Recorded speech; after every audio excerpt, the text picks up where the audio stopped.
The Legend of Amarnath, the secret Shiva told only once. Right now, as you listen to this, people are walking up a mountain. They have come from every corner of India. Some have saved for years to make this journey. Some are elderly, moving slowly, wrapped in woolen shawls against a cold that doesn't care about the calendar. Some are young, first-timers, unsure of what they're walking toward, but certain in some wordless way that they must go. They're walking to a cave in the Himalayas at nearly 4,000 meters above sea level, in the heart of Kashmir. And inside that cave, something extraordinary is waiting for them. Not built by human hands, not installed by any priest, not manufactured or maintained or managed by anyone. Every year, from deep within the cave floor, a column of ice rises on its own. It grows with the waxing moon and recedes with the waning moon. In the peak of summer, pilgrims climb through the snow and altitude and breathlessness just to stand before it for a few minutes. Then they come back down the mountain. People have been making this journey for thousands of years. Today, we're going to ask the question nobody really asks. Why? Not in a cynical way, in the deepest way. What is the story that lives inside this mountain? What did this cave witness? And what does it mean for those of us who may never set foot on that path, but are in our own ways, always climbing towards something? To understand Amarnath, you must first understand a marriage. Shiva and Parvati are perhaps the most vivid couple in all of mythology, not because they're perfect, but because they're real in the way that great relationships are. They argue, they challenge each other. They're not equals in power, but they're equals in will. And Parvati, above all things, is not a woman who accepts not yet as a final answer. For a very long time, the texts do not give us a number of years, because the number would be beyond imagining. Parvati had been asking Shiva to tell her the Amar Katha, the secret of immortality, the knowledge that once heard meant death could never truly claim you. Shiva kept deferring, not because he didn't trust her, but because a secret of that magnitude requires the right conditions, the right moment, the right container. You cannot say something of infinite weight in a crowded room. You cannot speak the deepest truth of existence between interruptions. Finally, Parvati asked once more, and this time Shiva said, "Yes, but not here, not yet. Come." What Shiva did next is the part of the story that the pilgrimage route has been reenacting for thousands of years, and most pilgrims walk it without knowing they're walking inside the myth itself. Shiva needed to find a place where no living being could overhear what he was about to say. The Amar Katha was too powerful, too final, too transforming to be received by ears that were not meant for it. So, as he and Parvati moved towards the cave, he left behind everything alive, one by one. At Pahalgam, which means the village of the shepherd, he left his mount, Nandi the bull. Nandi, who had carried him faithfully across the ages and worlds, waited there at the valley floor. At a glacial lake further up the path, he removed from his neck the serpent Vasuki and set him down at the water's edge. That lake is called Sheshnag today, the serpent of the deep, and its waters are the color of something ancient.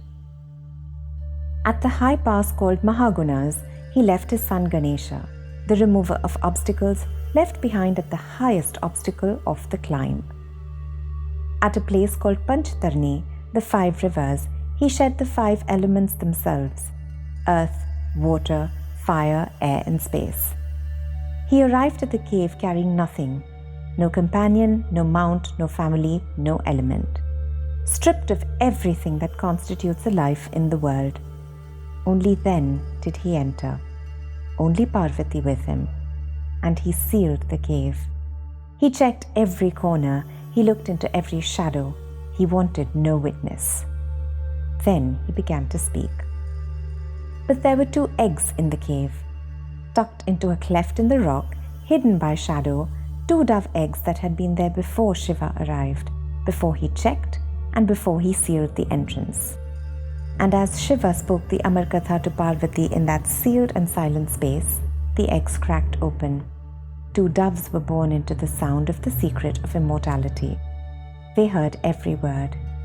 And because they heard the Amar Katha in full, because the knowledge of deathlessness entered them at that very moment of their birth, they became immortal. The texts say they are still there. Pilgrims who spot a pair of white doves inside the Amarnath cave believe with absolute certainty that they are seeing those same birds, the ones who have been alive since before memory, who heard what no creature was meant to hear, who received the greatest gift in existence entirely by accident, simply by being present in the right place at the right time. When Shiva finished speaking and opened the cave and saw the doves, he was not angry. Perhaps because anger would have been beside the point. The knowledge had been given. It could not be ungiven. And perhaps, though the texts do not say this explicitly, there was something fitting about it. The secret of immortality witnessed not by gods or kings or sages, but by 2 small, ordinary birds who simply happened to be there. Grace, it turns out, does not always follow the protocol of deserving. Every year, hundreds of thousands of pilgrims reenact this journey without perhaps fully knowing that they are doing so. They begin at Pahalgam or Baltal, at the base, in the noise and color and crowd of the ordinary world, and then they start to walk. The Pahalgam route is the longer, older path, roughly 46 kilometers one way, taking 3 to 5 days. It is the route of the traditional pilgrim, of those who want the full journey rather than the destination. The Baltal route is 14 kilometers, steeper and faster, for those whose time is shorter but devotion is not. Both routes do the same thing to a person. At Pahalgam, where Nandi was left behind, the pilgrim leaves the last of the familiar world. The hotels and the tea stalls and the mobile signals begin to thin. The mountain takes over. And something inside the pilgrim, the part that needed to be busy, connected, or in control, starts to loosen. Sheshnag Lake arrives like a revelation. It sits at nearly 4,000 meters, surrounded by peaks that look painted against the sky. Its waters so still and so impossibly blue that pilgrims often stop walking and simply stand there. The serpent Vasuki was left here. Fear was left here. The body's protests, the altitude sickness, the shortness of breath, the burning in the legs. These are the serpents that must be set down at this shore. The Mahagunas Pass is the highest point of the traditional route, at nearly 4,300 meters. Many pilgrims say this is where the journey breaks them open. The thin air, the cold, the sheer physical demand of continuing. There is nothing left to perform up here. No version of yourself you can maintain. Ganesha, the remover of obstacles, was left here. And paradoxically, it is at this point of maximum difficulty that the obstacles of the self, pride, pretense, the need to appear strong, are finally set down too. Panchtarni is the last camp before the cave. 5 rivers meet here. The texts say Shiva shed the 5 elements at this point. Pilgrims who camp here overnight often describe a quality of stillness unlike anything they have experienced, as though the world has been distilled down to something essential. Breath, cold, stars, the sound of moving water, that is all. And then the cave. The ice shivling inside is not the same size every year, or even every day. It grows with the waxing moon and shrinks with the waning moon, responding to something vast and rhythmic that has nothing to do with human schedule or expectation. Pilgrims stand before it for a few minutes. Some weep and do not know why. Some feel nothing and are troubled by that. Some feel everything at once. All of them come back down the mountain changed in ways they will spend years understanding. Here are 3 lessons Amarnath leaves for the modern soul. You cannot receive what is sacred until you have left something behind. Shiva did not walk straight into the cave. He made a long, deliberate journey of relinquishment. At every stage, something beloved was set down, not abandoned, set down. Nandi would be there when he returned, Vasuki would be there, Ganesha would be there. But for this particular receiving, they could not come. Many of us spend our lives trying to receive more while carrying everything we already have. We want the deeper relationship, but we won't set down the armor. We want the clarity, but we won't set down the noise. We want to be transformed, but we arrive at the threshold still clutching the version of ourselves we have always been. The mountain asks you to leave things behind, not to punish you, but to make space. What you are walking toward cannot enter a room that is already full. The deepest truths are spoken only once, only in stillness, and only to those who are truly present. Shiva could have told Parvati the Amar Katha anywhere, in their home on Kailash, on a walk, between other conversations, but he didn't. He waited until the right conditions existed, sealed from the world, stripped of distraction, completely alone together.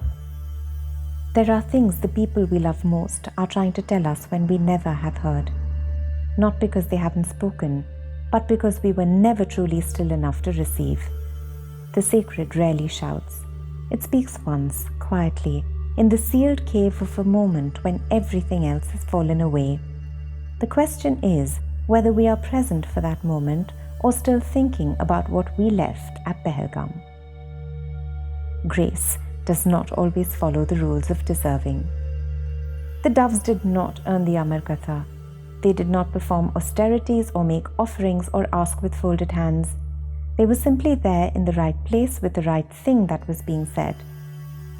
This is perhaps the most quietly radical idea in the entire story. That the greatest gift, the knowledge that frees you from the fear of death, from the need to grasp and hoard and cling, arrived not to the most devout or the most deserving, but to two small birds who cracked open their shells at exactly the right moment. There are blessings in your life that arrived the same way, not because you earned them, because you were present, because you were open, because you happened to be in the cave when something true was being spoken. The pilgrimage is not a transaction. It is an act of showing up, and sometimes that is enough. Right now, as this story ends, people are still on that mountain. Some are at Sheshnag, watching the light change on the water. Some are gasping at Mahagunas, one slow step at a time. Some are standing inside the cave in the brief, cold, luminous moment before they must turn around and come back down. They each left something at the foot of the mountain that they will not carry back up, and they will each return to their ordinary lives carrying something they cannot quite name, something that was not in their bag when they started. That is what a pilgrimage is. Not a journey to a place, a journey to a version of yourself that can only be reached by leaving the other versions behind. The cave has been there for longer than anyone knows. The ice rises and falls with the moon. The doves, if the story is to be believed, are still inside. And the secret, the one Shiva spoke only once, in complete stillness, to the one person he trusted most, is still echoing off those walls. Perhaps it always was. Perhaps that is why people keep climbing. This was the Legend of Amarnath, the secret Shiva told only once, a story by Samsara Sagas. While the story ends here, the journey continues within you.